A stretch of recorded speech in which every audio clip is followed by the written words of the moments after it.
Hey, it's me, Vicky Marie, and how are you all on this Saturday evening? Well, depending on where you are, of course.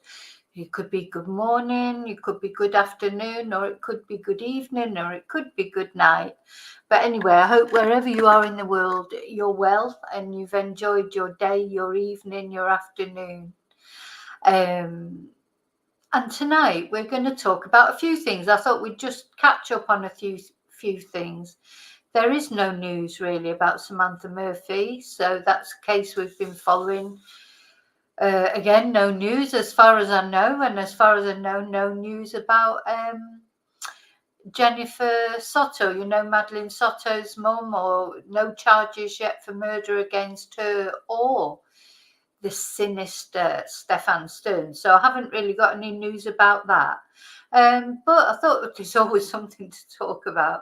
So we're going to have a little chat about Kate Middleton, which I wasn't going to talk anymore about this thing, but it's just blown out of all proportion, isn't it? And you just think it would just be just a small thing, for Kate to just release a little video just to say she was feeling better or she was fine and she'd be back. So, the silence is deafening from that. There's something, and unfortunately, of course, that is making speculation even worse.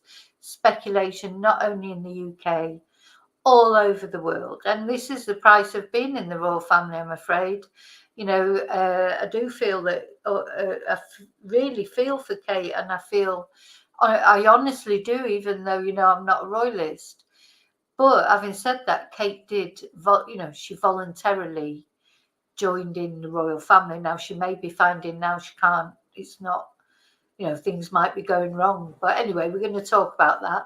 The other thing I'm going to talk about is Riley Strain, this boy that's disappeared in America. There's some latest sort of news of him, if you like, or not news of him. He's not been found, but every day that passes, it doesn't look positive. But his search has moved to the river. They've been searching a river, which just horrible, isn't it? To think we saw how drunk. If you watched the video the other night, we saw how either drunk or drugged he was. We don't know why he was in such a state.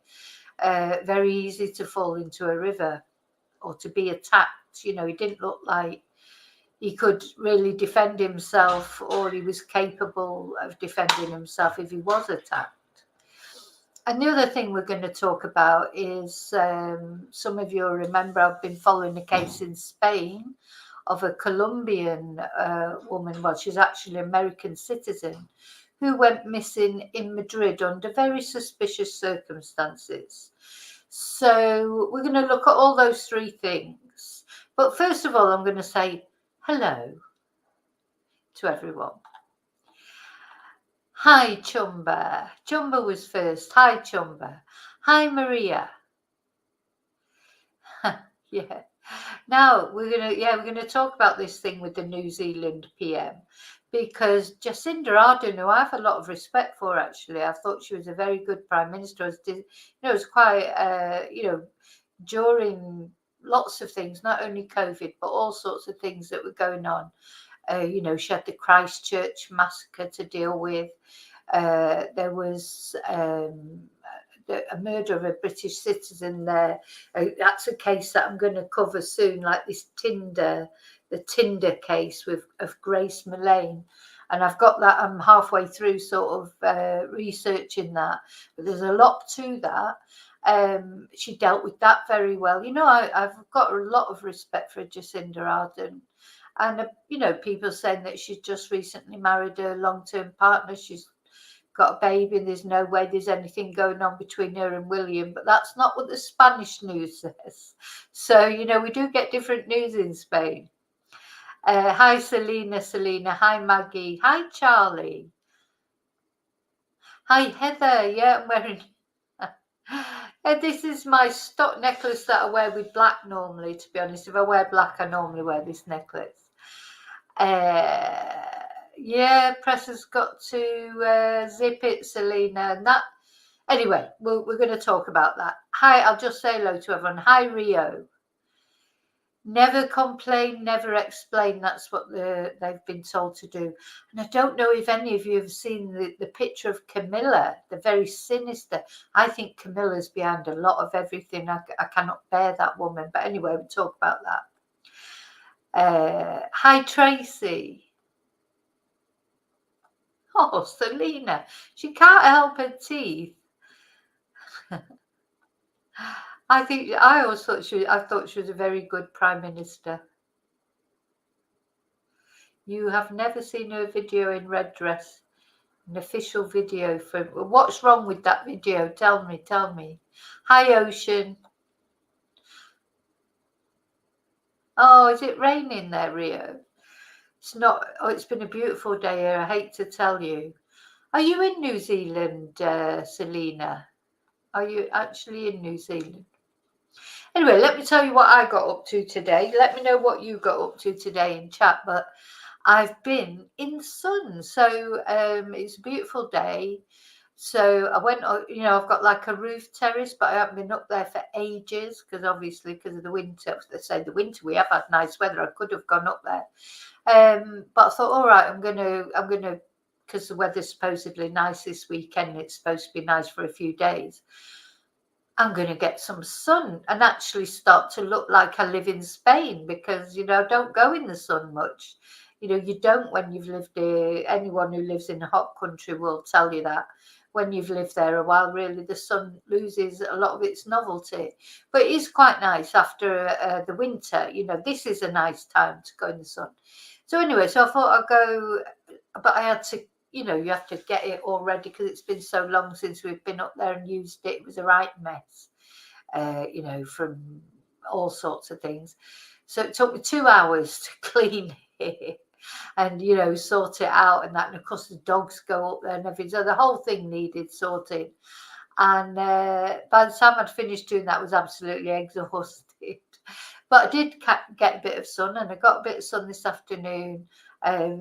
But I'm always careful in the sun because you've got to be careful. If you live in a hot country, you've got to be careful because you can, I don't want that sort of leather look, definitely don't want that. So I just like a little tan, and you've got to take it easy, do it bit by bit, not spend hours in the sun.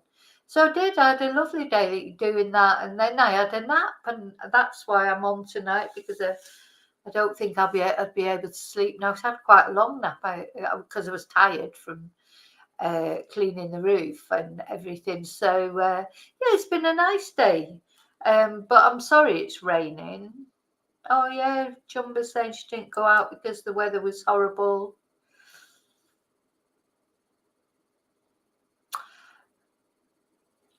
Oh, of course, Charlie, you're in Spain. The problem with a roof terrace is mine is 2 flights of stairs up. So it's a long way to go up, especially if you're taking a drink up there or take a book or whatever you're taking. And then you need to go to the loo, you've got to come all the way down again. So it's just, that's the only thing. It's lovely once you're up there, but it takes, sometimes a bit of effort to get up there. Oh, well, see, Heather's had a nice day, nice warm weather, no heating on. Rio's, oh, your son's in Morocco, yeah.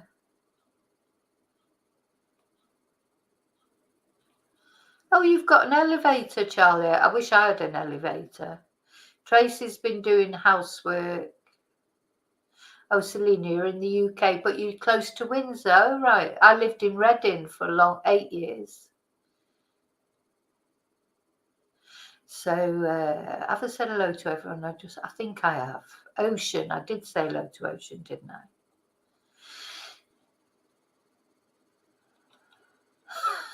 Old hippie, do you want to buy me a microphone? Old hippie, do you want to buy me a new microphone? I don't use a microphone, just use a computer. Hi, Nicola. Hi, Kelly. Okay. Now then. Oh God, there's a fly down there. Hang on, let's just get that fly. So let's have a look at this picture of Camilla. Let's see if I can get it up. I don't know if I call it creepy Camilla. I've never been a fan of Camilla, but this has sort of been talked about quite a lot on Twitter, because it's a very sinister picture. I think, Camilla's just trying to be the queen. I mean, I know she is the queen. She'll never be my queen. But I feel with Camilla, she wants to be, she's like, look, she just looks like she's plotting something, doesn't she? There with her whiskey and ice or whatever. It's like quite a few people have mentioned it to me. A few people have emailed me about it.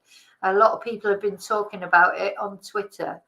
I just think Camilla's behind a lot of the spite and the rumours, and I think she's behind a lot of the spite about Harry and Meghan.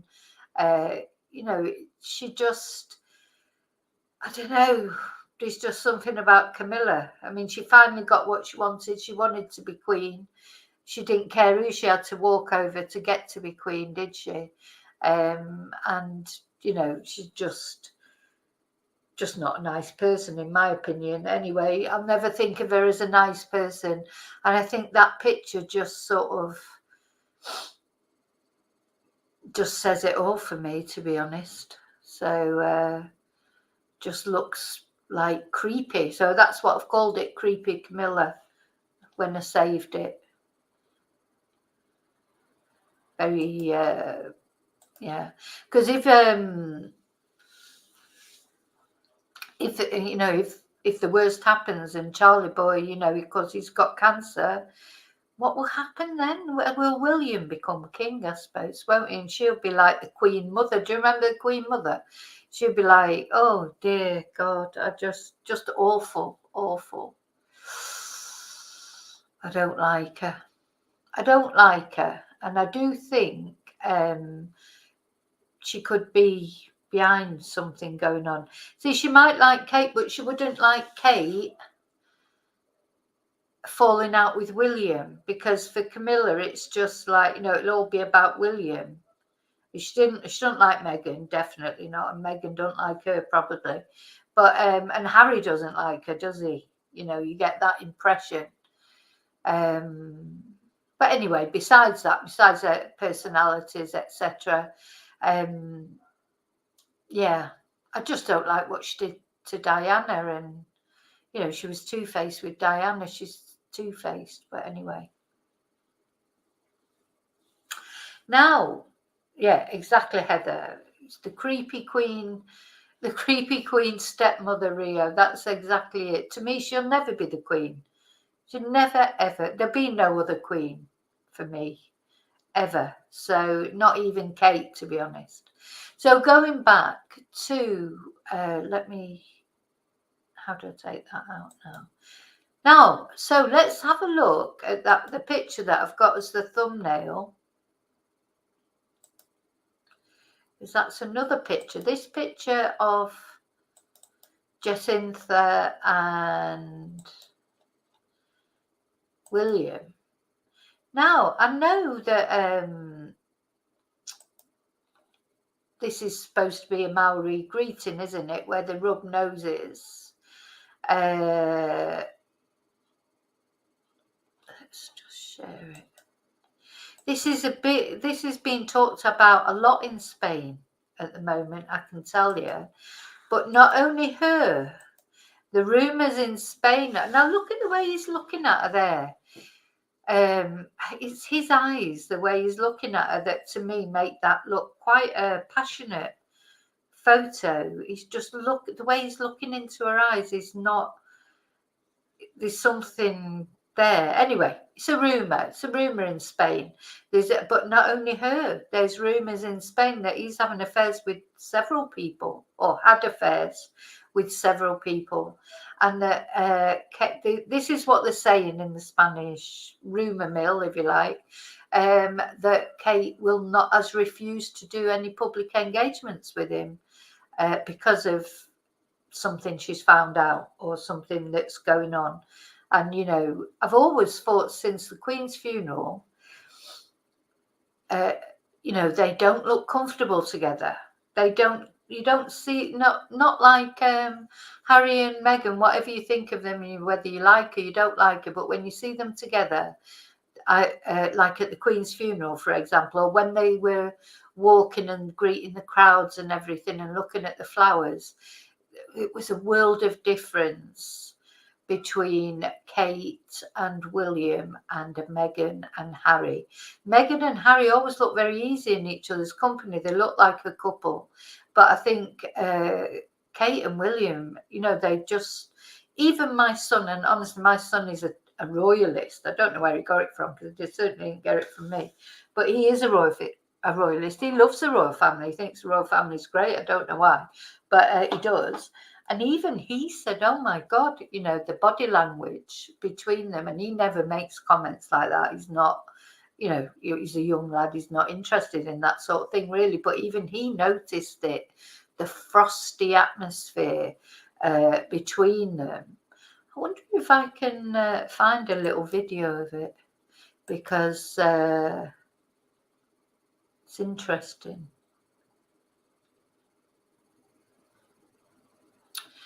You know, and of course, in tradition, really, in the royal family, look at the Queen and even Prince Philip. He had affairs. She just turned a blind eye to it. You know, they're all at it. Do you know? It's like, let's see, it's just what they do. See if I can find a video.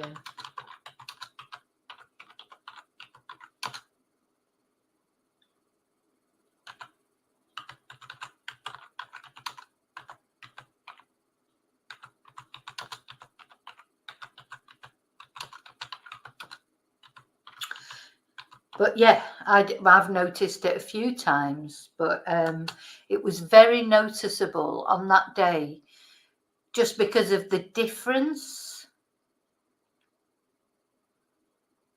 Let's have a look.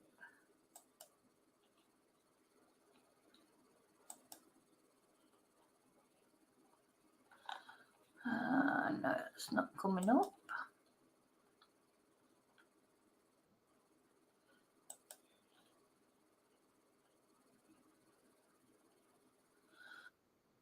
Well,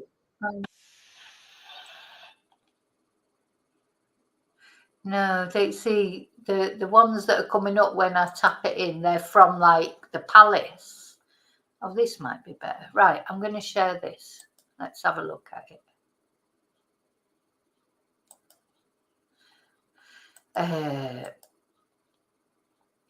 Yeah, do you remember they were all greeting? Let's have a look.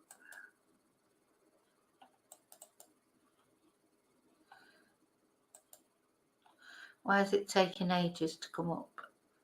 Do you remember they came out? Oh, they all came out to greet the crowds that had left flowers. Oh, it's not coming up properly.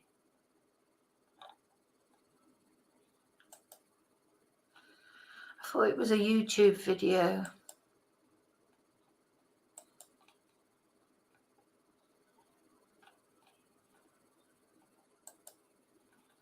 Right, it's not coming up properly, but hang on, let's try that. NBC News. Let's try that one. This might not be the right one.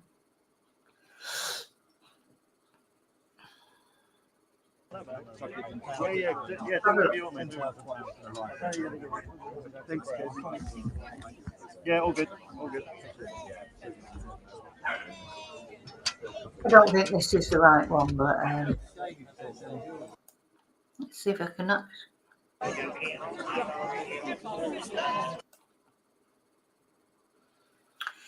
So whenever you see them together, anyway, my eyes, they don't look really together, not like Harry and Meghan do.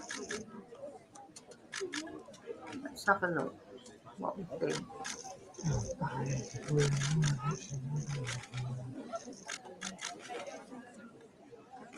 Like they don't hold hands, you know. Harry and Meghan are always holding hands. I don't know, they just seem to for a little while now, it's looked quite frosty between them, but the frostiest it looked between them was when they came out with Meghan and Harry, and the contrast between Meghan and Harry and between them.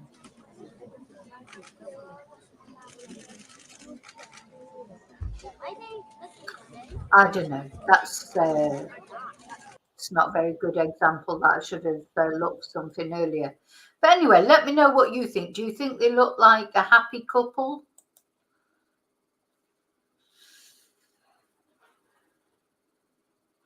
Prince of Morocco's. So, hello, Alana.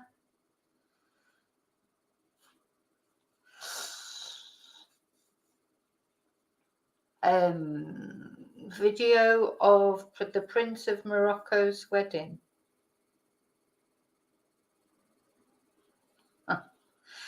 Yes, they don't look happy, do they? I didn't see that. Let's have a look. I don't know if I'll be able to. Oh, I'll find it another time. I'll remember that next time that I do a specific video on them. I will look for that particularly. So I think something's definitely going on, but we're going to watch this video on News Nation, because the thing is, this is being talked about all over the world. It's not just being talked about in Britain. At the end of the day, it's big news, isn't it? The royal family. And that's just what you've got to expect. And I do feel sorry for Kate, because if there is something going on, if you did find out your husband was having an affair, look at Diana, how unhappy she was. She would be in tears, wouldn't she? Quite often you would catch her in tears, because she's in the public eye, and when she'd find something out, wouldn't she? And then she would have to face the cameras. So you can, it's horrible. It's horrible. If you found out that your husband was having an affair, it'd be horrible, whatever. But if then you've got to go out and smile and make it look like everything's okay.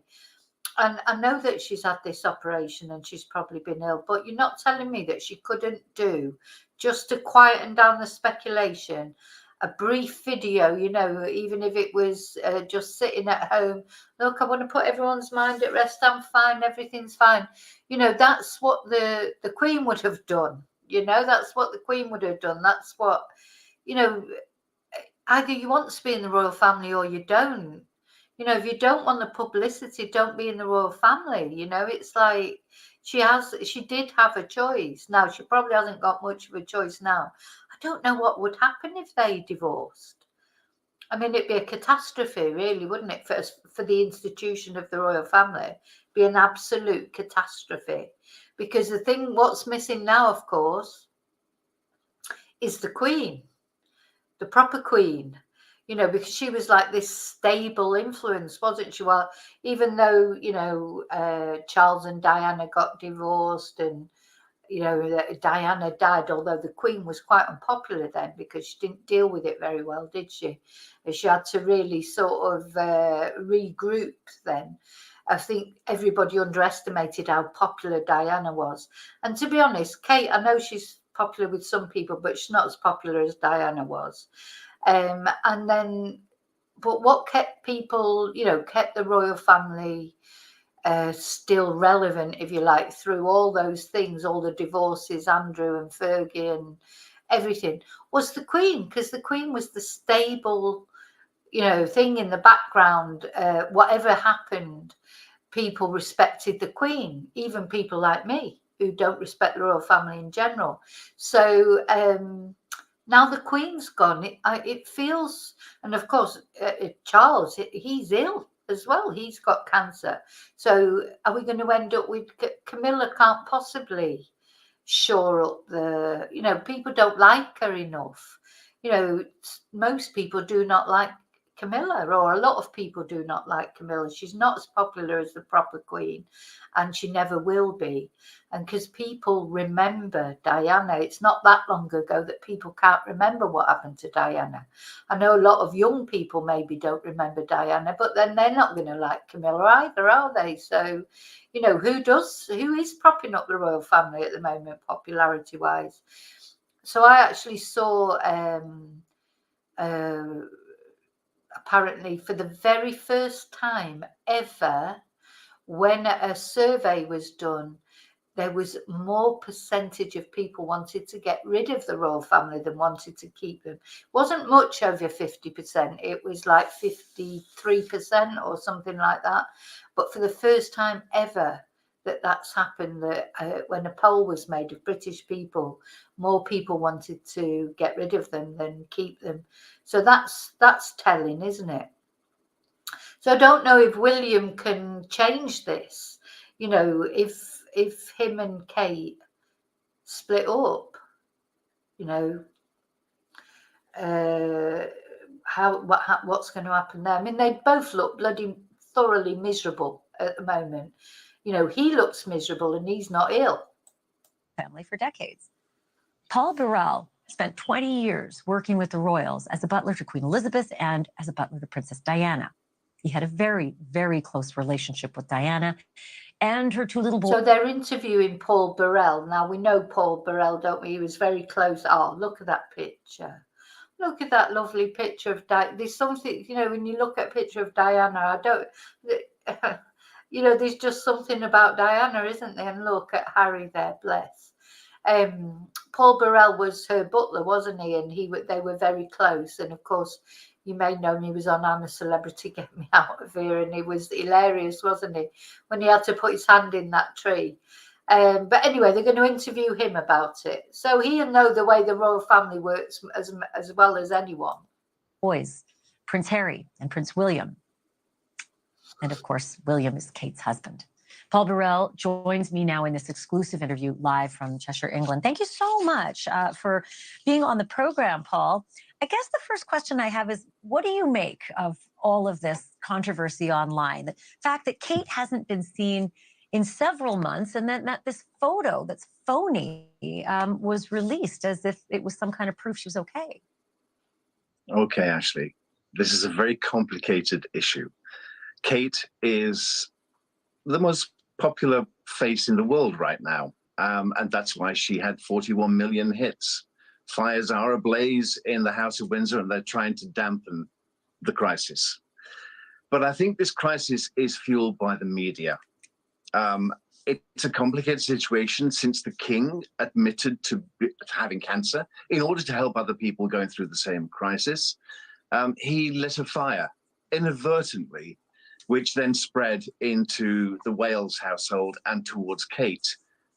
And Kate is recovering from serious surgery.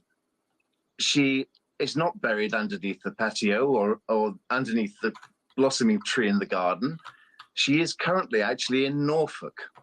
She is resting with her family and her children, and she's going to stay in Amner Hall in Norfolk until after Easter.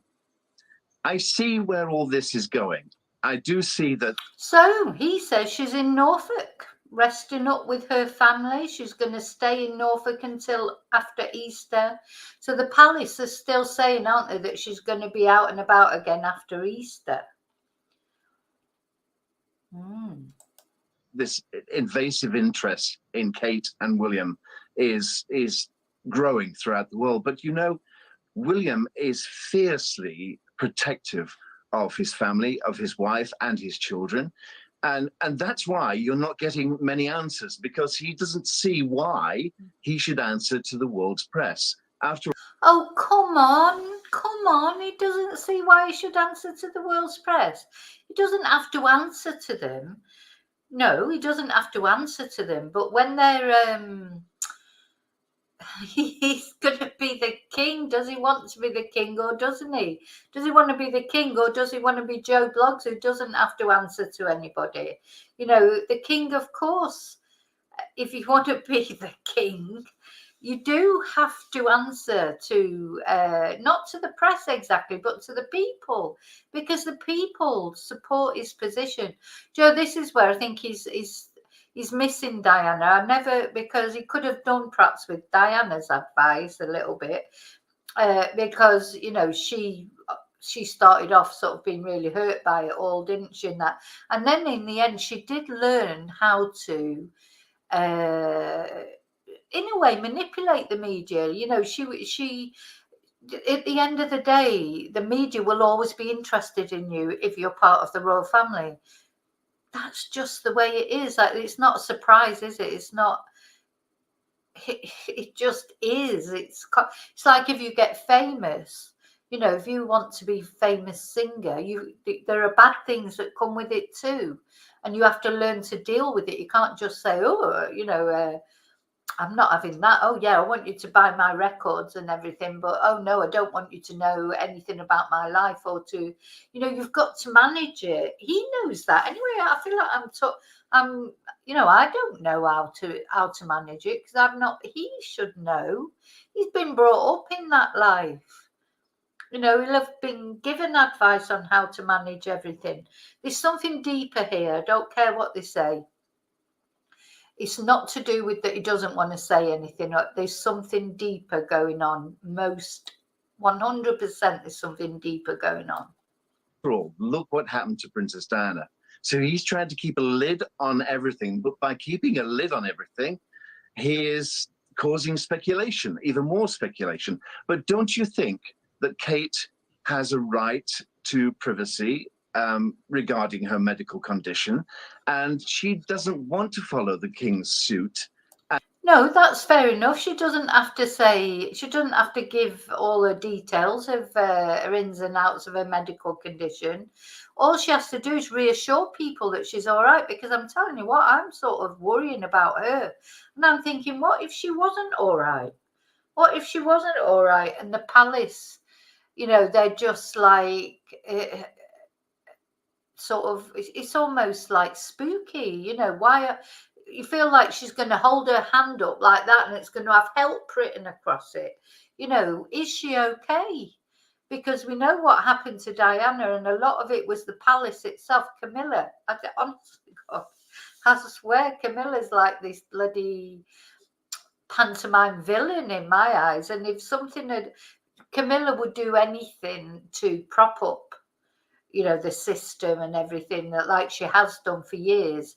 So if Kate turned against William for whatever reason, because there are many rumours about William, not just here in Spain. I think a lot of you maybe know about his, even my son knew about him, the hashtag Prince of Pegging and all these things that have been said about William. And there'll be some truth in it, you know, that he is maybe having affairs or whatever. But I tell you what, if he is having affairs, Kate won't get the sympathy. Kate will just have to be expected to put up and shut up. That's it. You know, she won't be given any sympathy. Like Diana was never given any sympathy from the palace. You know, it's just like, oh, well, he's having an affair. So what? You know, just put up with it. And that's what worries me about Kate. It's not not that I think she should tell everybody about her illness. Of course, it's private in that sense, but she could reassure people she was okay. She could make a short video just to say, oh, I'm fine, or an Instagram post, you know, not a Photoshop one. It's just caused ridicule, that photo. I don't think she had anything to do with that photo. I don't think it was Kate who did the photo. I don't think it was Kate who gave the apology for doing the photo. I don't think she had anything to do with it. I think the palace is controlling it all. And that's what makes me worry about Kate. Is she okay? You know, literally, is she okay? Or are the palace sort of sitting on her? And tell the world what's wrong with her, because she doesn't want to play ball with the media. Again, William took the picture, Kate didn't. Yeah, that part I understand. I have a few things to pop into that mix. Number one is when you're a figurehead family, and literally that is what the royal family is, it comes with the territory that you're famous and that the public wants you. So you can have it if you want to be Harry and zip off into obscurity, that's your right to do that. But if you are a royal, it comes with the territory that you're a public figure, public being the operative word. But I want to go back to what you just said at the beginning of that comment, and that is that she's with her family, recovering. Yes. Have you spoken with Will or Kate? And is there something that you can enlighten us as to the circumstances and the current situation? I haven't spoken with William recently, but I do have many friends who work within the royal household. And I know how fiercely protective William is of Kate. I know where they are. I know that they're happy. Just look. Look, to me, this is a typical photo that I've seen of them. There's How always a fiercely protective distance William is between of them. Kate. I know Look at that. where they are. I know that They couldn't really sit any further apart, could they? You know, you don't see them anymore like you used to in the beginning. I'm sure they were in love when they first got together, etc. But these days, when you see them, it's normally like that. They're not normally sat together with him with his arm round her, relaxed in each other's company, holding hands. You never see that. You never ever see that, and it not anymore. Maybe in the beginning years ago. So something's happened. Of course, there's rumours about her friend that he's had an affair with her friend. There's rumours that William, he's a bit of a the sort of acorn doesn't fall from the trees, a bit like Charles. Charles had his affairs here. And I mean, if you're a prince, you're not going to be short of women being interested in you, are you? So, is he, has he, and has she now found out some things? This is what they're saying in the Spanish media. That, let me just tell you, that he's had various affairs and she's found out, and that she will not appear in public with him. they're happy. Just look at that picture. All they wanted to tell you was, we are fine. It was a wonderful, positive image of Kate smiling with her children, and yet the world has taken it apart. Ashley. Oh, he called her Kaylee instead of Ashley. She won't like that. She won't like that. All they wanted to do is show the world. Sorry, when I look at this picture now, it does, because somebody said that she looks like Mr. Tickle off the one of my chatters, didn't they? Said because her arms just couldn't possibly be that long. I mean, it's the worst Photoshop picture you've ever seen in your life, or AI picture, or whatever. And as I say, I don't think she had anything to do with that picture. And that sort of tweet afterwards saying, "Oh well, I do like to experiment with editing." I don't think she put that was her either. This has been done, with, I think, just to try and make it look as if everything's okay, and it's not. And also, I know it was Mother's Day. Why is William not on that picture? Is he supposed to be taking the photo? Because it said it was him that was taking the photo. That was another thing it said on there. But why? Why is it not all the family together? Why is it not? So it's bizarre. The reason everyone's talking about it is it's bizarre, and never that I can ever remember that news corporations have taken away photos of the royal family off their websites.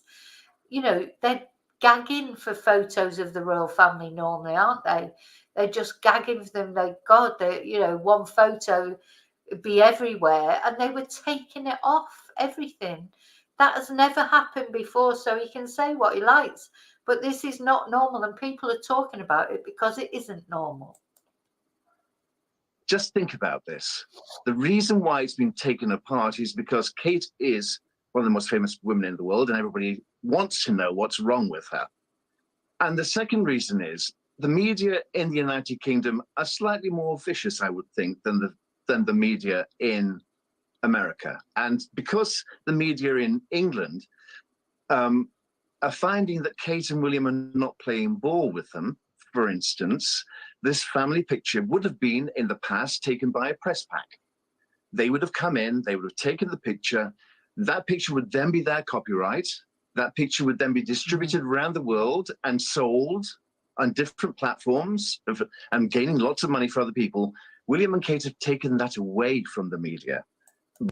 Oh gosh, but the things he's saying, like if Meghan and Harry did that, what he's saying, oh well, they should be allowed to do that.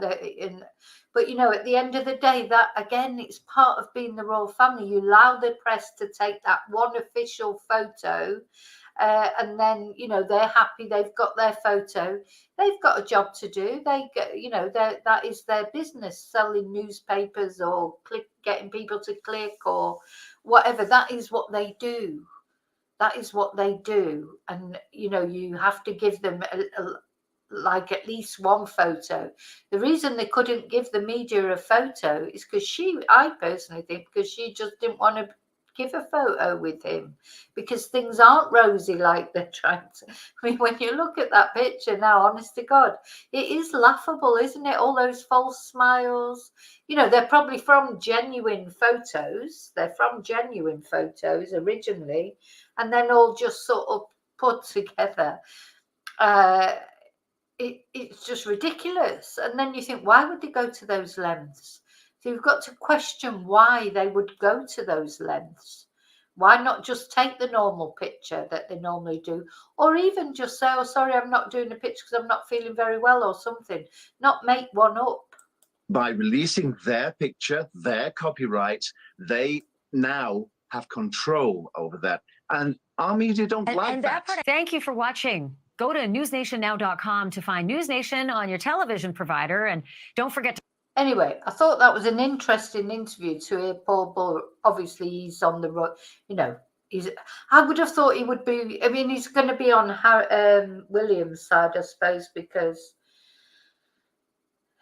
well, I don't know why. Because you would have thought, because of his experiences with Diana, you know, he would.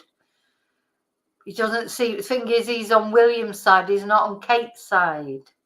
He's not on Kate's side. So I'm just laughing because Charlie Angel says they should have photoshopped Prince Andrew and Jeffrey in. Well, there's been photos circulating, haven't they? There have been photos circulating of sort of similar things to that. Let's have a look if I can get them up, because they're quite funny, some of them.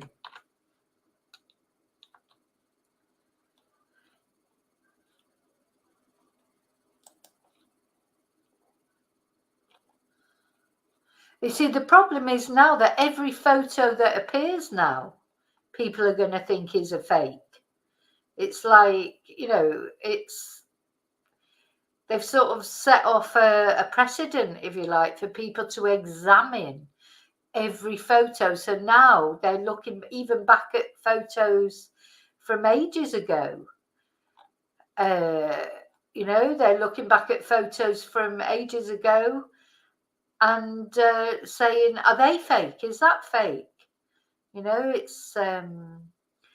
started a whole, I can't find those parody photos. Let's have a look. I put parody in. You know, there won't be, they're never going to have a trusted photo again. Every photo that comes out now, it's going to be examined, isn't it? And, you know, they've sorry, I'm just laughing because let me show you these are, I've not seen these before, actually. They're not parodies of that photo, they're other ones of Kate and Meghan fighting. Oh look, Photoshop. Kate and Meghan fight photos. There was one of Meghan dragging Kate across the floor. Look. That's the Christmas party at Windsor Castle or whatever. When they've had a few drinks. See, this is the trouble now. Everyone's going to start photoshopping everything, and nobody will believe any photo that ever comes out again from the royal family. Dear me. You know, and the only person that can stop this speculation is Kate herself. You know, it's only Kate can you know, put people's mind at rest. I'm starting to think that maybe William's got her tied up in a dungeon somewhere or something. You know, I don't know. It's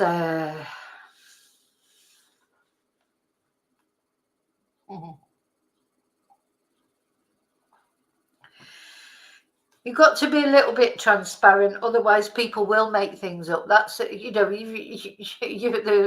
the possible future Queen of England and the future King of England, or Britain. People aren't going to. Of course, people are going to take an interest. It's not rocket science, is it? But if you know, in fact, I think Charles did the right thing, because he said what was wrong with him, and then now people understand if he doesn't appear in public, or you know, but even he's been releasing some photos and things because he knows. God, he's been bloody member of the royal family all his life. He knows what's the way to deal with things. God, what's gone wrong? It's like their advisors must be pretty crap, really, because first of all, like, if they advise them to to actually issue that ridiculous photo in the first place, then advising her to make that Twitter, I still don't think she had anything to do with either of them. Maybe she's just not cooperating at the moment. Could be a mental health issue. It could be anything. But it's worse to try and make it look like something else. Just makes it worse. You know, is she look, everybody's, is she in a dungeon tied up, like, you know, can't say anything? Nothing would surprise me these days. You just couldn't be surprised. You know, and then people are bringing Meghan into it, because I knew it would all end up being Meghan's fault. You know, people saying, "Oh, Meghan doing this and Meghan doing that." And Meghan hasn't done anything in this case. She hasn't done anything. They're just living their life over in America or whatever. This is nothing to do with Meghan. This particular thing is nothing to do with Meghan. It is to do with something strange going on. Yes, maybe she is locked in a tower, Mellow. Hi, DMV. And hi, Sky. Maybe she is locked in a tower like Rapunzel, and maybe, you know, someone will come and climb up and rescue her, bless. I don't know. So that's what I wanted to talk to you about, first of all. Poor old Kate. And, you know, I'm sort of making light of it, but it's not funny, actually, because, you know, I just hope she's all right. What if she is, you know, not able to, you know, imagine, well, we know now, don't we, how miserable Princess Diana was for much of her life, how lonely she was, because, you know, Charles was out with Camilla, with the evil stepmother Camilla, doing whatever he was doing with Camilla. And Diana, she said it was like a prison in the palace, and she couldn't just go anywhere. Could you imagine that? You can't just think, oh, I'm just going to pop to the shops, or, you know, I'm going to go around and see my friend, or I'm going to the gym, or I'm doing this, or I'm doing that. You can't do anything without the whole media following you and, you know, taking photos of you, trying to get, I mean, they've stopped doing that now, haven't they? But they would always try to get unflattering photos of Princess Diana, like, which they struggled to get. You can't get an unflattering photo of Princess Diana because she was so beautiful. She always looked beautiful. They took a picture of her in the gym when she was on the machines and things, you know, like trying to take sort of, imagine, God, if I was at the gym, I would hate someone to take a photo of me and put it all over the papers. You know, they were just vile towards Princess Diana, and they're actually, you know, they're kinder to Princess Kate, I think, but still they want their photo.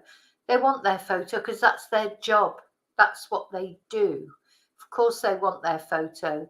You know, if you're going to be one of the most famous women in the world, then you're going to have your photo taken.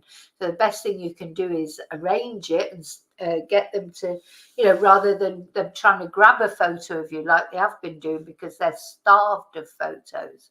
So anyway, that's what I think. So okay, so what we're going to look at now, right, we're going to have a little look at what has happened to the latest news about Riley Strain. So Riley Strain, of course, this young boy is only 21 years old, and he's gone missing after going out with his friends late at night. It's like some sort of his frat friends, and they were staying away somewhere in a hotel, and he was thrown out of the club that they were in because they said he'd had too much to drink. So let's have a look at a video about that. Now the searchers moved to the river, but it's quite scary.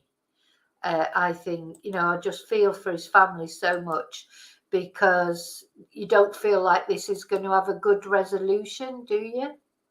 Or, it doesn't feel like that. We just hope they find him.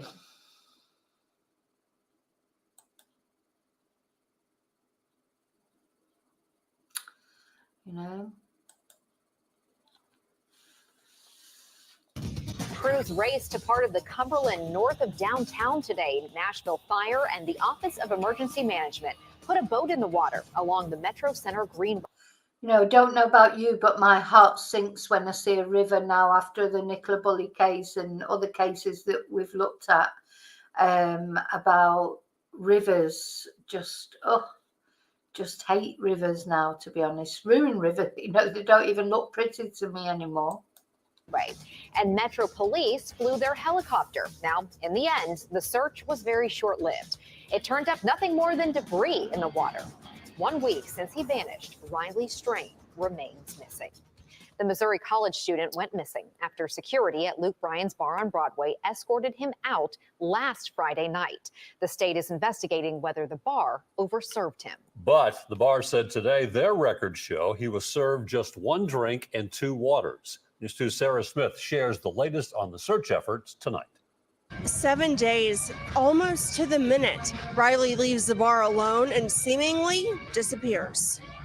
The latest from a spokesperson at Luke Bryan's bar says Riley Strain had 1 alcoholic drink and 2 waters last Friday. Yeah, now, so the last video that we looked at, I don't know if you remember, but the last time that, it's the first time that I covered the Riley Strain case. But they were saying then, they were accusing the bar of over-serving him, serving him with too many drinks. Now they're saying he only had 1 alcoholic drink and 2 waters.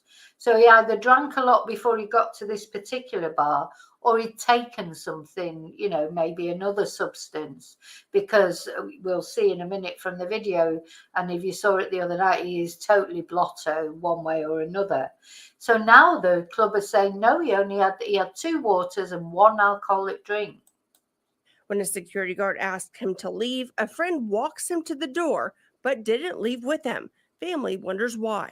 There's some frustration there, why this boy was out on the street by himself, why his friends weren't with him. I just don't understand. But there's a lot of questions still on that end of the scenario. It's unclear where Riley was before coming to this bar with his fraternity.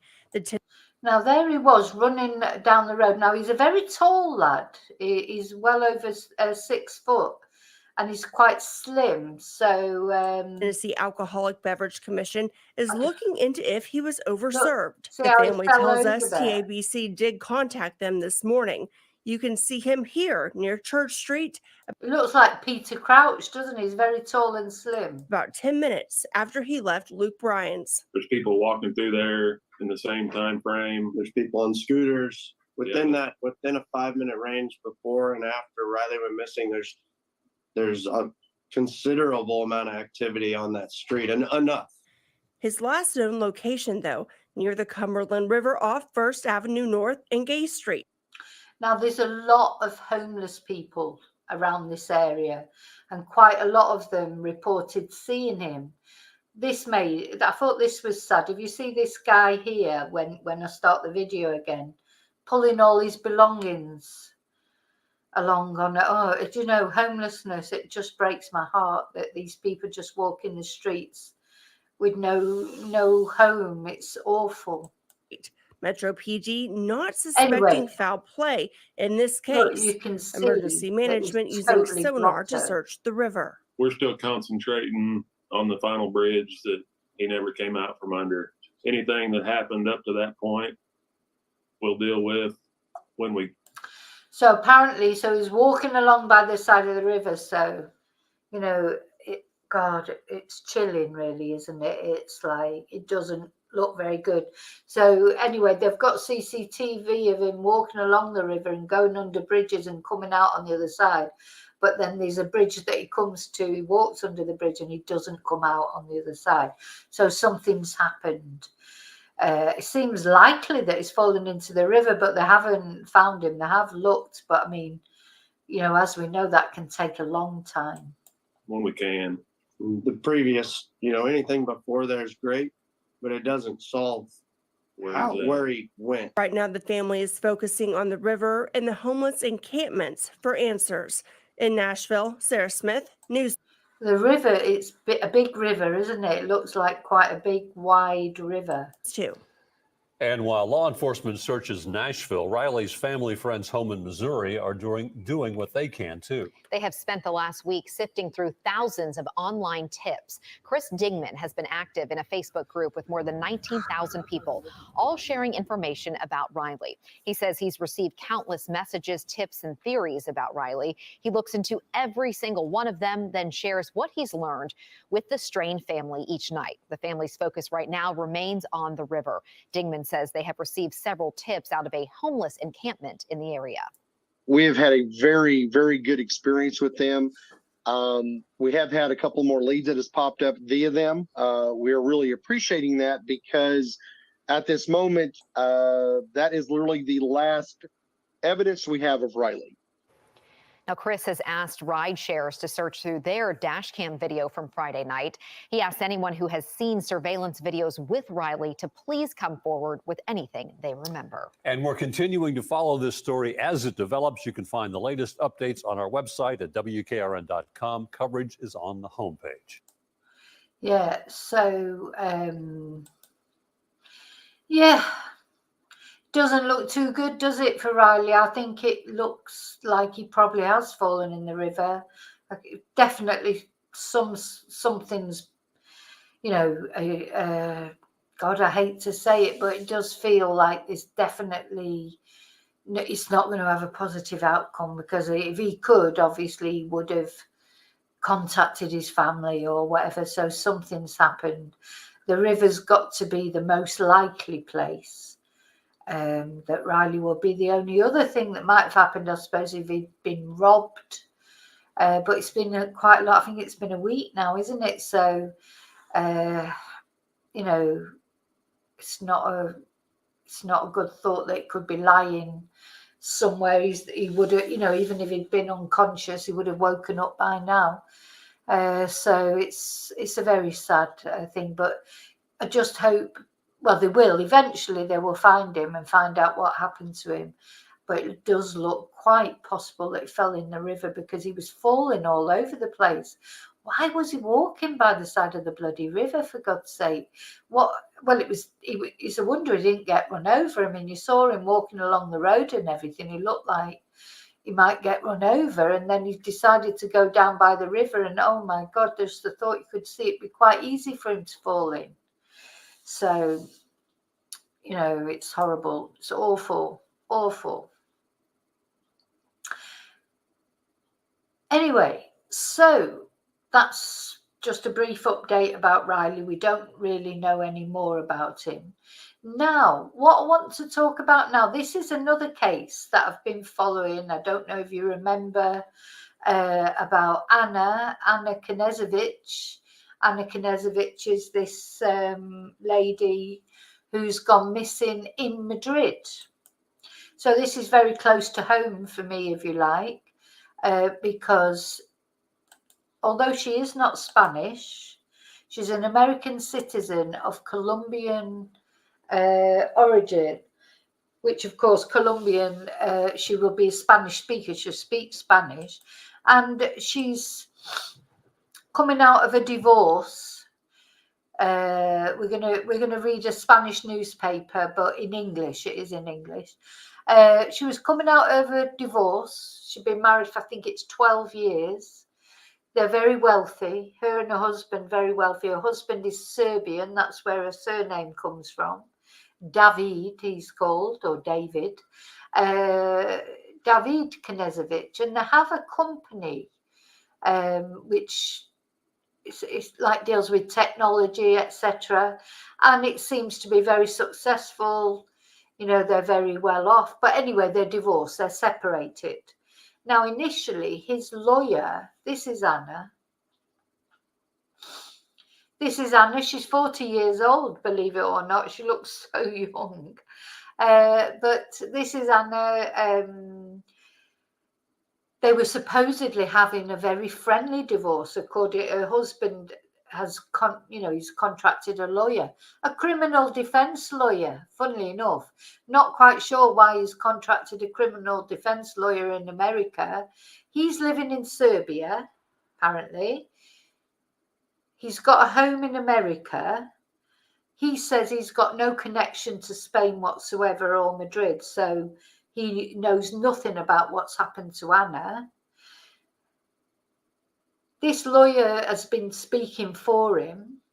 We watched a few videos early on in the case, because this is quite a while that she's been gone for. Let me think, I can't remember exactly how long she's gone for. February the 2nd. She hasn't been seen since February the 2nd, so quite a long time. After she disappeared, her husband contracted this lawyer. The lawyer came on all the news outlets to say, you know, he had nothing to do with her disappearance. He's living in Serbia. They had a very friendly, amicable separation. You know, there was no problems, no animosity, etc. Now, the reason why this disappearance is so suspicious, I mean, of course it is suspicious because she's just disappeared and nobody's heard anything from her. But there's a couple of things. So first of all, the apartment block where she lived, half an hour before she disappeared, a man in black with a motorcycle helmet disabled the cameras in her apartment by spraying them with black paint. So they know it was a man, but they could only see his eyes because he had a crash helmet on. Somebody spray painted the cameras in the hall, the CCTV cameras in the hall, and also the door cam. You know, it's got one of those cameras when you ring the bell and it takes a video of whoever's at the door. So half an hour before she's thought to have disappeared, they were disabled. So obviously that looks suspicious. However, the police are saying it's not necessarily suspicious because there are a lot of robberies in that area. It's a very affluent, it's the Salamanca area of Madrid. It's very affluent. You know, you would only be able to stay there if you were rich, really, which of course Anna was rich. Or is rich, I should say, because we don't know what's happened to her. So there are a lot of robberies. So it's not uncommon for that to happen. So it could be a coincidence. Well, you know, I don't know about that. Well, I'm just saying what the police have said. The police have said it's possibly a coincidence.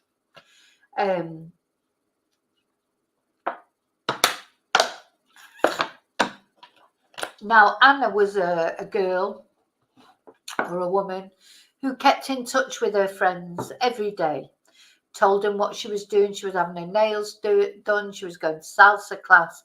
You know, she wasn't a person who didn't stay in touch with her friends. She kept in regular contact with her friends and told them everything that she was doing. Then suddenly, after she disappeared, her friend received, well, first of all, her brother received a text. This is the text that her brother received. And of course, this is in Spanish, but let me tell you, this is not normal Spanish. this Spanish looks like it's been put through Google Translate, and you can tell if you're a Spanish speaker, you know it's the same as an English speaker. If you received a text that had been put through Google Translate in English, it would, although you'd be able to understand it, Google Translate can do so much, but it can't make it sound like the natural. And Google Translate, this is the same. So it's what it says is conocí a una persona muy chévere. I've met a lovely person or a really nice person. Tiene una casa de recreo a unas 2 horas de Madrid. Now, that for a start, casa de recreo, what it's trying to say there is like a holiday home. He has a holiday home about 2 hours from Madrid. You would never call it that in Spanish, a casa de recreo. That phrase just doesn't exist. It'd be a casa de campo or casa de vacaciones. Anyway, then she says, ahora nos vamos y pasaré unos días allí. And then she said, now we're going. And I will spend a few days there, aunque apenas hay señal, but there is hardly any signal there. Te marco cuando vuelva. You know, te marco, that doesn't make sense. I know what they're trying to say is, I'll write to you or I'll message you when I come back, but that's not correct Spanish either. So that was the text that went to her brother. Then at the same time, a text saying exactly the same thing, but in English, was sent to her best friend, Sanna, who's a Swedish lady who I have been in touch with. Anyway, that's another story. So at the same time as sending this message to her brother, well, it came from her phone, but obviously it doesn't sound as if it was her who sent it. She sent the same message, but in English, and again, weird English that looked like it had been put through Google Translate, saying the same thing. And apparently this guy, she'd just met him on the street, you know, and before you know it, she's going off to spend time with him at his holiday house, you know. I mean, and her friend and her brother say there is no way Anna would have done that, and certainly not just, you know, because she was always in touch. Oh, and also on the Monday, so this happened on the Friday. On the Monday, she was due to meet another friend, and they were supposed to be going to Barcelona for the day. And and she did not turn up. So it was an arrangement that she had with the other friend to meet her at the train station in Madrid, and they were going to Barcelona to spend the day on the high-speed train, and she just never turned up. So that's when the police started to take it seriously, when she didn't turn up to meet her friend on the Monday for their arranged appointment. Anyway, apparently they are taking it seriously now. So this is an article that was in El País, which is one of the most popular Spanish newspapers, and it's been translated into English. And it's a little, how can I put it? It's a little bit sort of, it's like a story, but anyway, I'm going to read it out to you. It's 8:30 p.m. on February the 2nd, and a woman is chatting with her close friend, lying in bed in her home in the upscale Madrid district of Salamanca. She tells her friend she's going to bed early, she's tired, and she does not mention any weekend plans. The conversation lasts about an hour. So, you know, she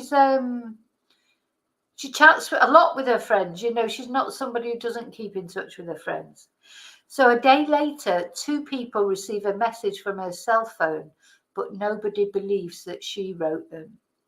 So Ana Maria Knezevich Hanau, 40, a US citizen born in Colombia, was reportedly in the middle of a difficult divorce, made more complicated by the lack of agreement with her ex, and also by the large amount of money involved. The missing woman had moved from Colombia to Miami 18 years ago. 13 years ago, she married a man of Serbian nationality named David Knezevich, and together they founded 3 very successful technology firms, providing computer support in Florida. It's Florida again. It's always Florida. EOX Technology Solutions, Registered Corporate Agents LLC, and EOX Capital LLC. As evidenced by their social media accounts, the couple led a very comfortable life. However, last summer their romance came to an end and the marriage broke up. What at first the woman thought would be a friendly divorce instead became strained due to negotiations over the distribution of assets. And money is the root of all evil, isn't it? At the end of the day, where there's, sometimes you think, God, is it worth it? It's nice to have money, but it always seems to cause problems. So according to sources close to the family, she wanted a 50% split for each, while her husband wanted her to keep only 25% of the assets. So much for the guy's attorney say, coming on camera, coming on the news and saying, oh no, there was no problems with this divorce. It was a very friendly divorce.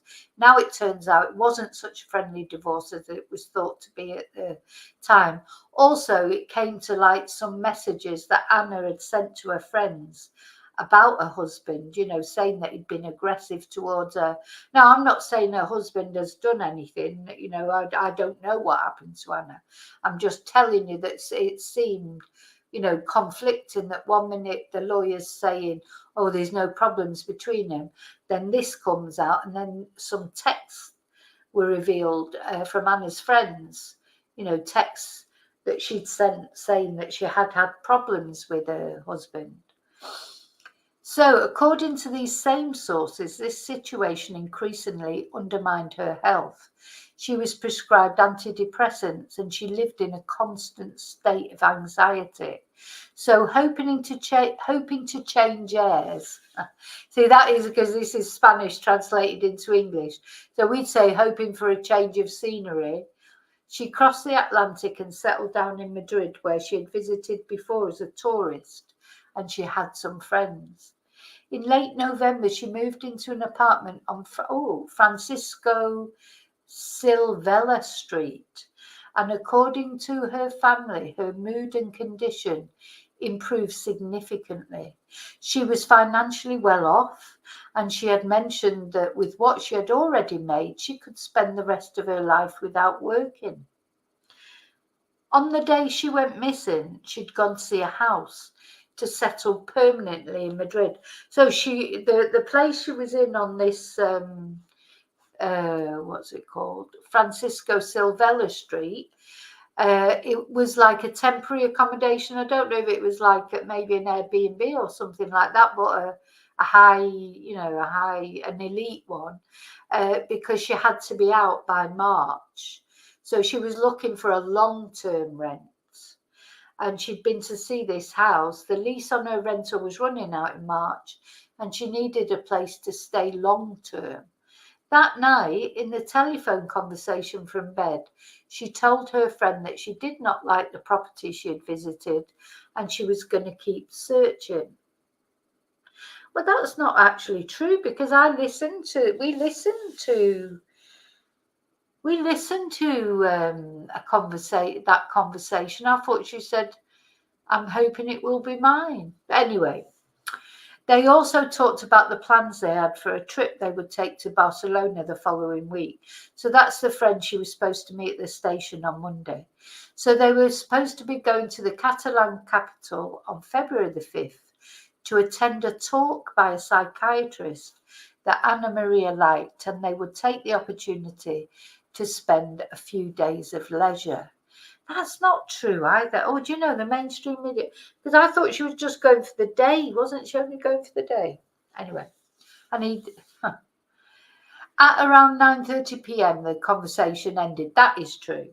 At 11:30 p.m, another friend sent Anna Maria a message, which appears as read, but she never answered it. That is true as well. So that night, now I hadn't heard about this before, but we have to take it, even though it's El País, which is a very respected newspaper, it seems like we have to be a bit wary of, are they telling the truth? But anyway, that night, Anna Maria did not lower the blinds in her bedroom to keep the sun out in the morning as she normally did. So when the police interrogated one of her neighbours, the latter clearly remembered that she had stayed up till 1:30 a.m. and they were still light in the home next door. Early the next day, the blinds were still up. Neighbours also say she won't have been pulling the blinds down for the sun because it was night time. She probably, what you do in Spain, you have they're called persianas, like blinds that you pull up and down, and you do use them to keep out the sun in the daytime, but at night you would pull them down because they keep the heat in, you know, and also it makes it harder for someone to break in. Neighbours also say that on the same day the woman disappeared, a man wearing a motorcycle helmet disabled the building's security cameras with a spray can. However, sources investigating the case do not necessarily tie this event with Anna Maria's disappearance, as this has happened several times in that area, which is a common target for thieves. So it's possible that that is not connected to the disappearance of Anna. It may be unconnected. It just seems a bit of a coincidence, though, doesn't it, that night that happened, then she disappeared. So, you know, it does seem a little bit strange, but we see. Okay, that morning after her last phone conversation, sorry, I'm just coming back to the chat because I just saw what somebody had said there. Illuminating ink. It feels like it has gone cold. I know what you mean, but the FBI and the police are on the case. They are on the case, but the Spanish police will not release any information. You know, we won't hear anything really now until hopefully somebody is arrested. But I can assure you, and I know this for a fact, I know this from a friend told me, it hasn't gone cold. The police are treating it as a top priority. And the FBI are involved as well. So the morning after her last phone conversation, 2 messages were sent out from Anna Maria's phone. One at around 2 p.m. to Sanna Ramo. This is the friend that I'm talking about, a friend from Sweden. And this is the message that was saying. This is the one that was written in English. I met someone wonderful. He has a summer house about 2 hours from Madrid. We're going there now and I will spend a few days there. Signal is spotty.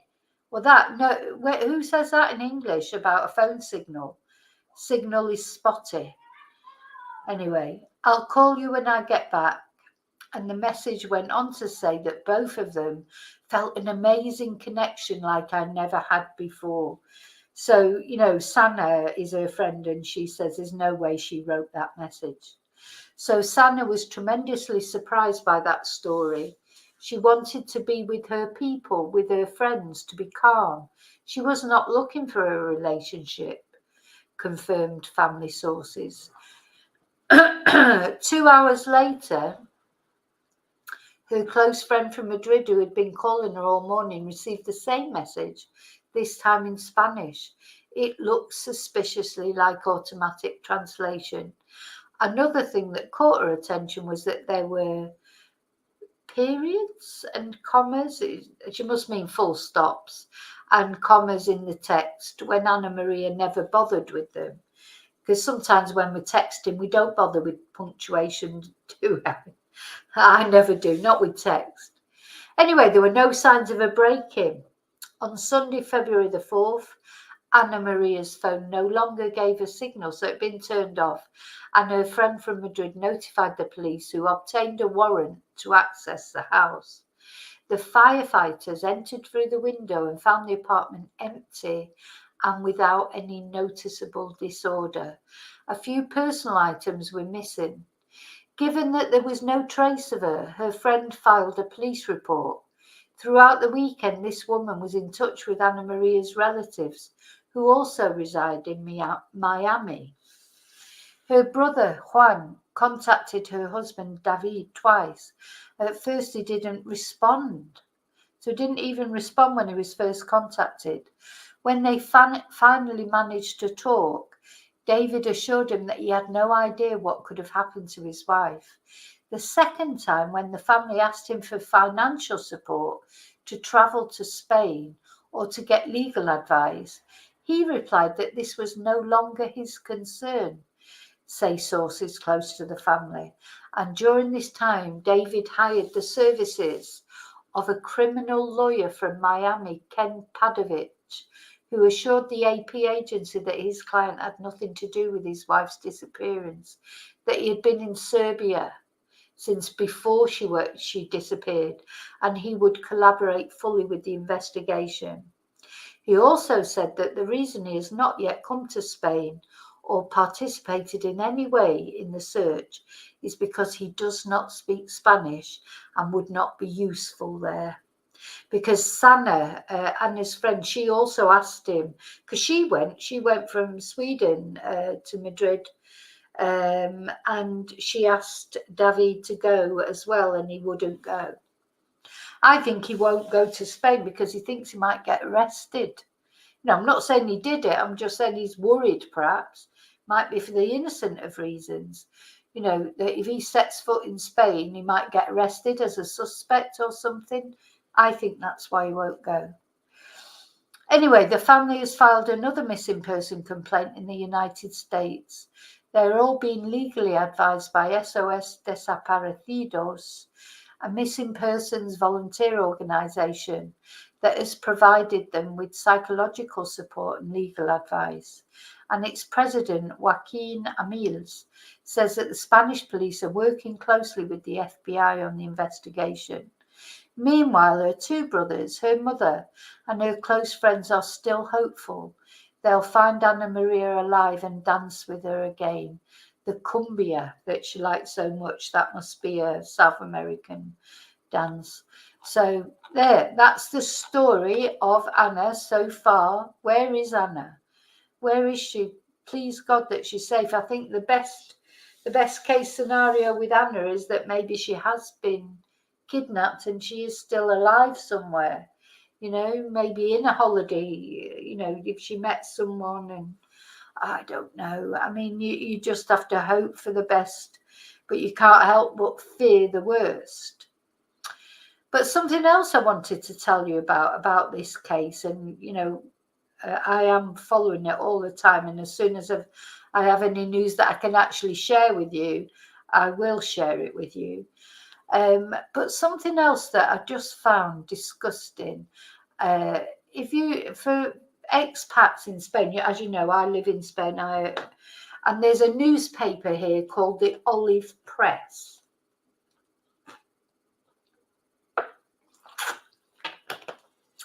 And you know, it's an expat newspaper. It's in English, and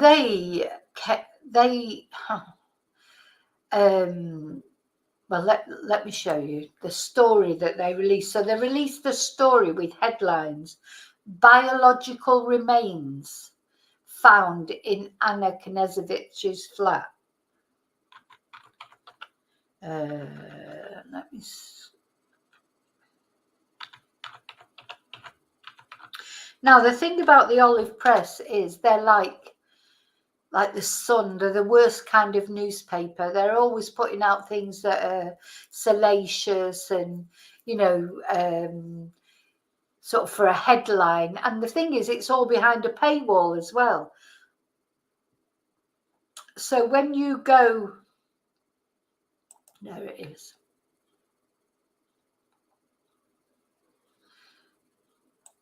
So here they are, the Olive Press, Spain's leading expat newspaper, launched in 2006. Yeah, so you've got to pay £1.50 a week. Sorry, €1.50 a week if you want to read any of the stories. So it put this story out, biological remains found. And then when you go onto the headline, it tells you to pay £1. You have to pay €1.50 a week before you can read the story. So, lovely. And the other thing is, because normally these sort of newspapers online, they survive, they advertise, don't they?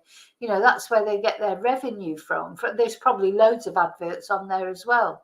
But they want you €1.50 a week, which they won't be getting off me, that's for sure. But especially because everything they say is a load of crap. So they'll put that headline, biological. If I refresh that, it might come up again briefly. Yeah, look, the headline comes up briefly, and then as soon as you try and read it, it says no op, no deal. Stay informed about everything in Spain for just €1.50 a week. So they've put this headline on about biological remains were found in the apartment of Anna Knezevich, according to them. So her brother just can't imagine how it'd feel. So the family have got wind of this. They've got wind of this rumour that whatever biological remains are, it might be DNA. I don't even know what it is because I can't read the story. I'm not going to pay to go and read the story because it would be rubbish, because I've seen them do this before with stories. Put a headline, get you to pay the $1.50 or whatever. You go in and it is nothing, it's a non-story. Anyway, because a brother must have got wind of this, then what he's done is gone on to News Nation to say that this report of Anna Knezevich's biological remains is false. And this is what her brother says. So Florida resident Anna Knezevich has been missing in Spain since early February, and now a new report claims authorities found biological remains in her apartment. Chris Cuomo speaks with Anna Knezevich's brother about her case. So let's have a look.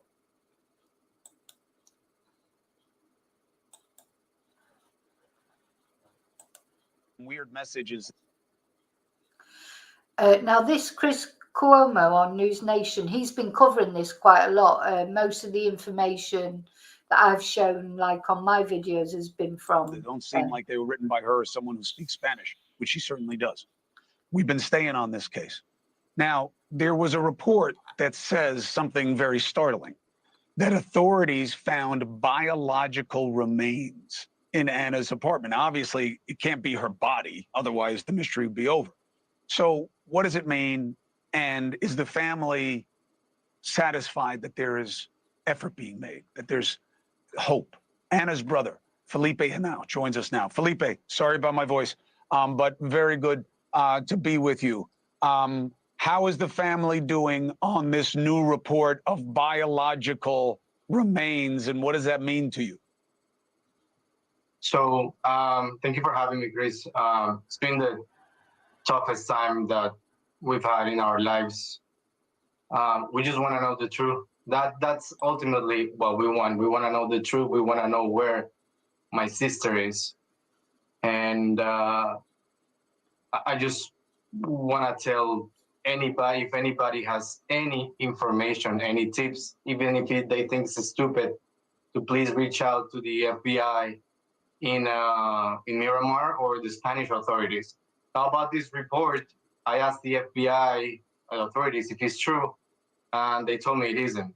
But they don't want to share any information because it could jeopardize the case. And I totally understand. Justice moves slow, and obviously they understand our desperation. But yeah, it's been very hard. I mean, where has this report come from? Where has it come from? If now the FBI are actually have told him that it's not true, but of course, I know that they're not giving out any information, not to the family, not to Sana, the friend. The only information they're giving them is, look, we are making this our top priority, both the FBI and the Spanish police, and they are working on this case as top priority to find Anna. But of course, they can't, and I think, if you think other police organisations in other countries play their cards close to their chest, in Spain it is like, double that, treble it. I mean, they are very, notoriously don't say it, notoriously silent, and people can't ask them things. It's just like, no, there's no two ways about it. They're not interested in trying to manage the media or whatever. They just don't talk about it. So, it must be so frustrating for the family, because of course they're a long way away, because they're in America, so I'm sure they've been to Spain at some point, but they can't just stay in Spain. They don't live in Spain. They live in America. They live in Florida. I mean, they have got the language at least. So they do speak Spanish. So that's one good thing. But of course, you can't just, jet over to Spain every 5 minutes. It's not exactly just round the corner from Florida, is it? Well, look, it makes sense that biological remains doesn't make sense. And here's why.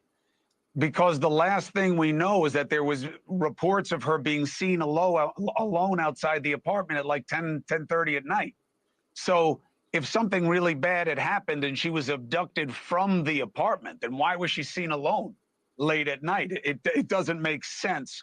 But I do want people to know this and being careful, because all that matters to me is that you get the satisfaction and answers about your sister, and God willing, that it's good news.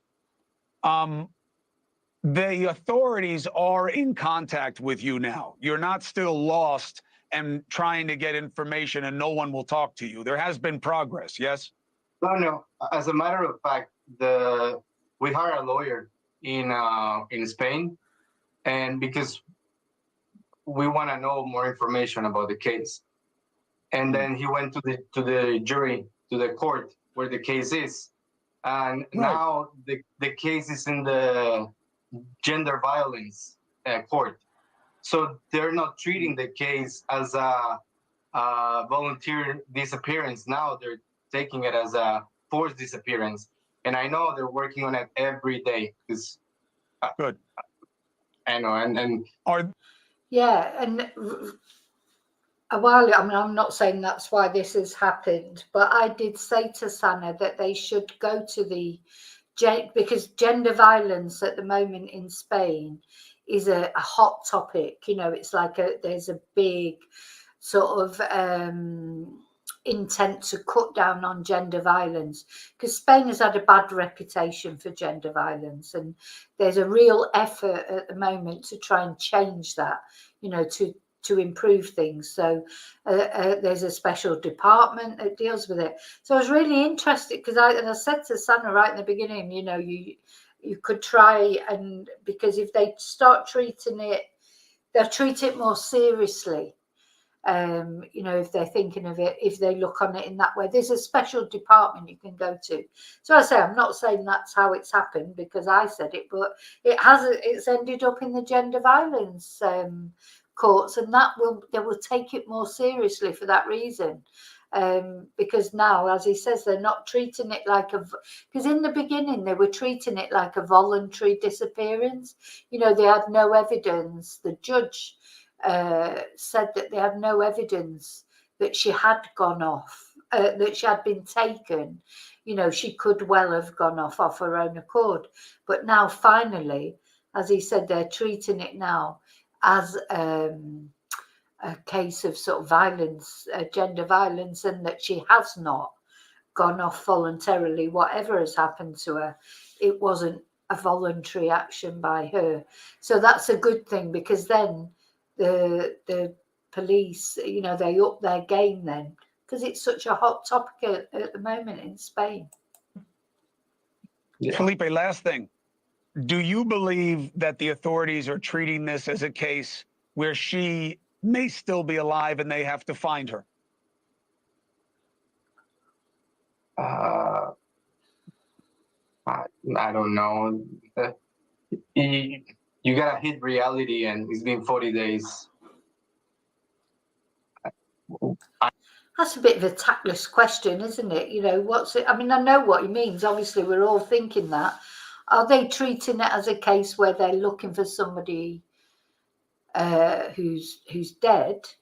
You know, they're looking for a body, but they don't know, do they? They don't know if they're looking for a body. I would imagine they're treating it as, you know, they're looking for somebody who's alive until they know any different.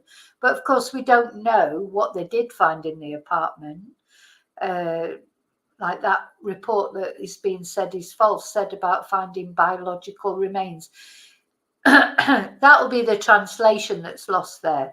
I'd like to see the original Spanish, what that was in Spanish, because the way it's been translated as biological remains, that won't be what it means. It will mean something else. But unless I actually see the Spanish version of it, I can't tell you. But biological remains, it might be DNA, it might be blood, it might be anything, you know. So, but then they're saying that this report is false. So I don't know. We just don't know what happened to Anna, because I'm sure, as in every case that we ever look at, I'm sure the police know more. When it'll all come out, I'm not sure. But I asked them, and chances are low, you know. It's just, you never lose hope, and I'm not gonna stop fighting for my sister. I will fight until we find her.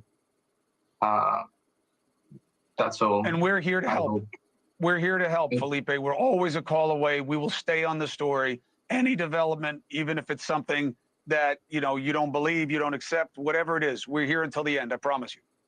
No, if it wasn't for you guys, none of this would have happened. I think the case would have been swept under the rug. If it wasn't for you, I really think this wouldn't have happened. So I really appreciate it. When we get answers and there's closure for you, then we will have done the job. Until then, it's just a work in process. So God bless. Best to the family. I'm a call away. Felipe, take care.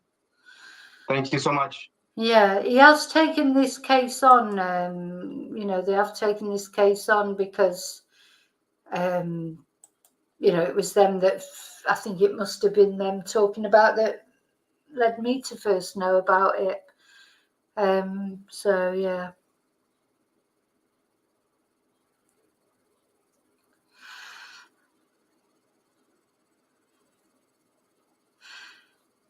That news report, he had something wrong with his throat, I think, Simon. Anyway. Okay, so that's it. That's the updates that I've got for you tonight. I'm going to just check, as always, just one more time, that I've got a little bit of, no, it's not exactly news about Samantha Murphy, but some of the Facebook groups have paused. You know, they've gone offline. They say they've gone offline until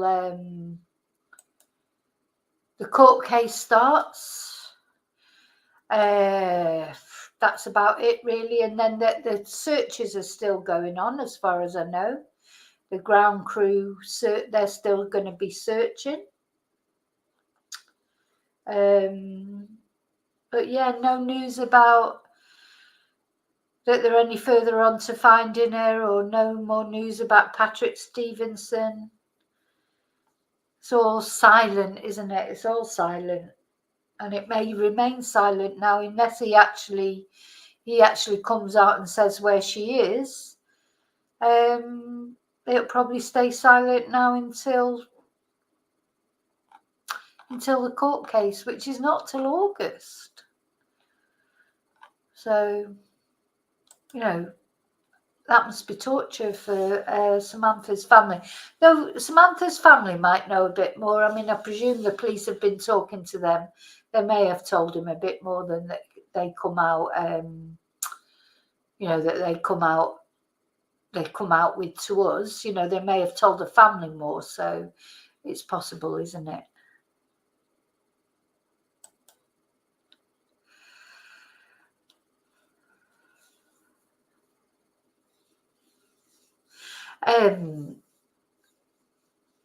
Alana, yes, I heard that rumour about Maddie Soto's mum being in a psychiatric ward. But again, it's a rumour, isn't it? You know, so I don't know for sure. Sorry, I'm just reading the chat now.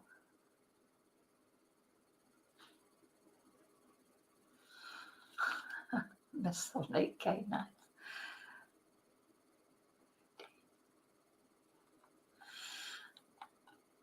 Oh.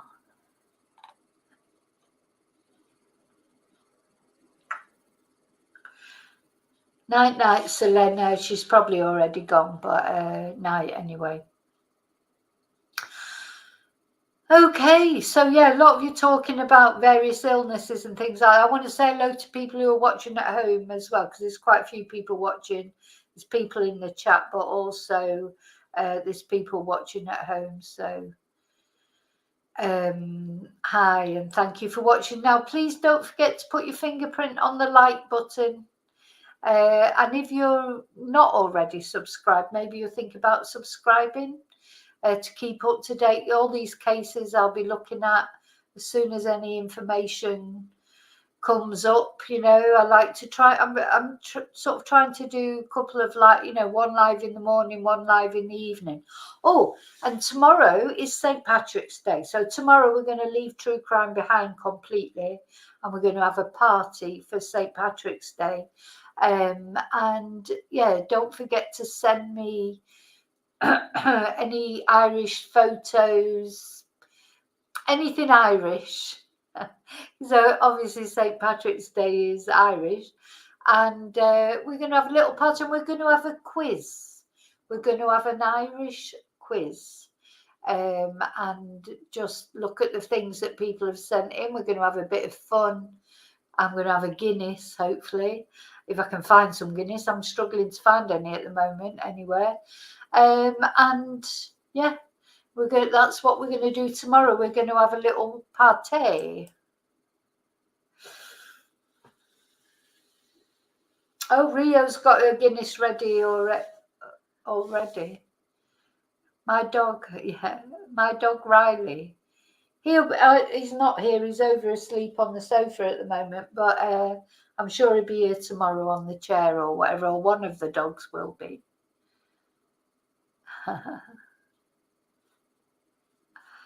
Oh, no, it's nice, Nicola. Guinness is nice and it's good for you. It's got iron in it.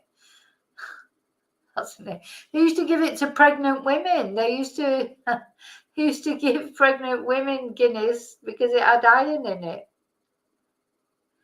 But Alana doesn't like beer or Guinness, so she'll be drinking wine. I mean, I can't drink a lot of Guinness. I'll have one Guinness probably, and then probably wine. But yeah, quiz. We're going to have a quiz. We're going to have a bit of fun anyway. And, you know, just sometimes you have to take a day off. Everyone's moaning about the Guinness. What about Baileys and Guinness? That's quite nice, isn't it? That's, what do they call that? Is it a Bailey Guinness, or is it like a little shot that you get? Oh, liver. Oh dear. So you prefer liver to Guinness? Oh, I couldn't eat liver. That's good for breastfeeding. There you go. So I know they did used to definitely give it to pregnant women. Oh, she's back. Selena's back. Yeah, we could put that in the you know, when we did the other night, we had the chat of what things were acceptable years ago and aren't acceptable now. Probably one of those is drinking Guinness when you're pregnant. You know, if someone who was pregnant was drinking Guinness, it'd probably be frowned upon. And something that my dad used to do with all the kids, you know, like, because they've got quite a lot of great-grandchildren, my mum and dad, and putting the dummies in dipping the dummies in beer. You know, if the kids were crying, babies were crying, they'd dip the dummy in beer and give it the baby. That's terrible, really, isn't it, when you think about it? Oh dear. Yeah, it does seem a bit, God. Yeah, I can remember him doing that even with my son at my son's christening, but you know, it was quite a long time ago. Him doing that was my son was crying. He didn't like the he's always been sensitive to noise and that, even when he was a baby. And you know, he didn't like the noise in the when we went. Obviously, not in the church. He was fine in the church when he was being christened. It was when we went for a drink after, and it was noisy, you know, in the bar and that. So my dad's dipping his tummy in the beer and giving it him. Dear me.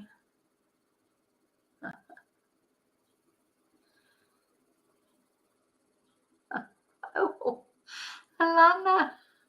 That reminds me of the Friends episode, you know, about the breast milk with Ross and Joey and everything. Yeah, probably, Nicola. They probably did used to put whiskey on the gums for teething. Oh my God, there's probably a lot of things that they used to do that would be absolutely frowned on now, wouldn't they? What people used to do with children, babies. But God, yeah. I mean, I know it's only a little. Like when my dad was dipping the dummy in the beer, it'd just be like a tiny bit of beer. But it's bad, isn't it? It's bad. But anyway, it didn't do him any harm. And in fact, he doesn't like alcohol. So it didn't turn him into an alcoholic either, because he doesn't even drink. So, oh, dear me. Okay, I'm going to go. So thank you for spending your Saturday evening with me. I hope you found the things we've talked about interesting. You know, we'll see what happens with Kate, and I just hope she's all right. I really, really, genuinely, I'm worried about Kate's welfare, because I think there's a lot more to this than meets the eye. I don't think it's just a question of having had an operation, and you know, she might be staying with her family, but she could just do a quick video or a photo or something, just to show everyone, you know, everyone that she's okay. But anyway, and then Riley, of course, Riley Strain. I hope his family gets some answers soon, but I've just got this sinking feeling that they're not going to be nice answers. Same with Anna Knezevich. They need the answers. I hope if something has happened to Anna, that whatever has happened to her, you know, the family gets to find out about it, and whoever's responsible for it gets, you know, their comeuppance or whatever. So we'll see. Oh, night, everyone. Oh, Bridget, you're just arriving. I'm just going. Anyway, night all, and as I say, thanks for being here. Don't forget to leave your fingerprint on the like button. I'll see you really soon in the next video, and until then, may your God always go with you. Night.